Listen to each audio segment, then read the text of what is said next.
ফুচকা পছন্দ নয় এমন মানুষ পাওয়া কিন্তু খুবই কঠিন। বাজার থেকে নিয়ে এসেছিলাম রেডিমেড ফুচকা, যেটা দিয়েই বাড়িতে তৈরি করে নিয়েছি দই ফুচকা। চলো সেই রেসিপিটাই আজকে শেয়ার করি। দেখো এখানে মোটামুটি রকমের আমি কিছুটা গুছিয়ে নিয়েছি। পেঁয়াজ, ধনেপাতা, কাঁচা লঙ্কা সমস্ত কিছুই কেটে নিয়েছি, আর সঙ্গে নিয়েছি পরিমাণ মতো একটু সেও ভাজা।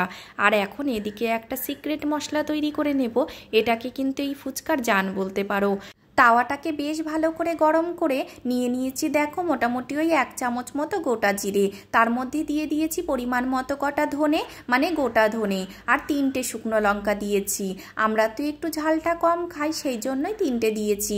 তোমরা যদি ঝাল বেশি খেতে পছন্দ করো তাহলে অবশ্যই বেশি দিতে পারো। ওদিকে আমি কিন্তু আলুটা সেদ্ধ বসিয়ে দিয়েছি, যেটার মধ্যে অলরেডি আমি কাঁচা লঙ্কাও সেদ্ধ দিয়েছি, সেই জন্য সেই পরিমাণেই লঙ্কাটা দিতে হবে।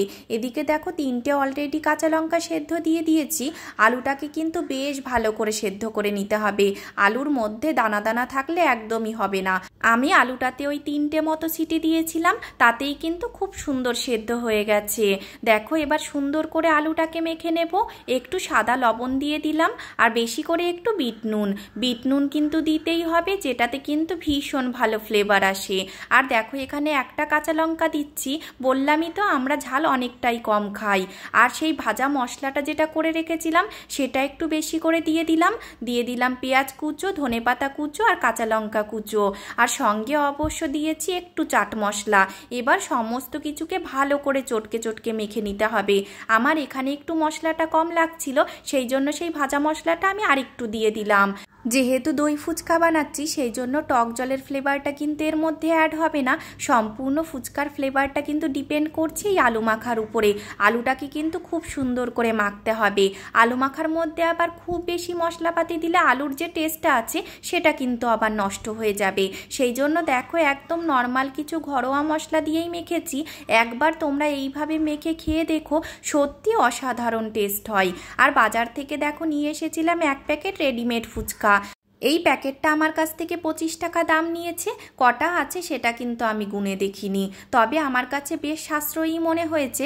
বাড়িতে আটা মাখা, ভাজা, বেলা সমস্ত কিছুর ঝামেলা যেমন নেই, সেই রকম 2-1 দিন যদি ইচ্ছে করে এভাবে কিন্তু বাড়িতে তৈরি করেই নেওয়া যায়। 25 টাকায় বাজারে কিনতে গেলে মোটামুটি কিন্তু ওই 7টা থেকে 8টা ফুচকাই পাওয়া যাবে।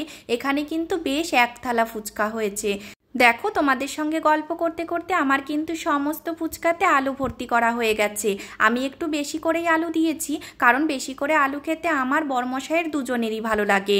তার উপর দেখো দিয়ে দিয়েছি পেঁয়াজ কুচো, আর তার মধ্যে দিয়ে দিয়েছি সস। আমার কাছে যেহেতু টক চাটনিটা ছিল না, সেই জন্য সস দিয়েই কাজ চালাতে হলো। ওপর দিয়ে ছিটিয়ে দিয়েছি একটু চাট মশলা। এবার আর কি, দই ফুচকা যখন দই তো দিতেই হবে, বেশি করে একটু দই দিয়ে দিয়েছি সমস্ত ফুচকাতে। উপর দিয়ে দিলাম সেও ভাজাটাও আমার যেহেতু একটু বেশি ভালো লাগে, সেই জন্য একটু বেশি করেই দিয়ে দিয়েছি। দেখো এখন দিয়ে দিলাম আর একটা সিক্রেট জিনিস, সেটা হলো কিশমিশ কিন্তু আমার ফুচকাতে দারুণ লাগে। আগে যখন চাকদাতে থাকতাম একটা কাকুর কাছে রোজ ফুচকা খেতাম, সে কিন্তু দই ফুচকাতে এরকম কিশমিশ দিত, ভীষণ ভালো লাগতো। সেই জন্য আজ যখন ঘরে ছিল সেই জন্য সেই কিশমিশটাও দিয়ে দিলাম। তোমরা কি ফুচকাতে কোনোদিন কিশমিশ খেয়েছো? যদি খেয়ে থাকো কমেন্ট করে কিন্তু অবশ্যই জানিও। তোমাদের সঙ্গে গল্প করতে করতে ফুচকা কিন্তু আমার রেডি হয়ে গেছে। পরে দেখো একটু ধনেপাতা আর একটু বিট নুন ছিটিয়ে দিয়েছি। ওপরের যে সসটা দিয়েছি ওটা কিন্তু পুরোটাই অপশনাল, ওটা শুধুমাত্র আমি সুন্দর দেখানোর জন্যই দিয়েছি। ভীষণ টেস্টি হয়েছিল। একবার হলেও অন্তত এভাবে বাড়িতে ট্রাই করে দেখো।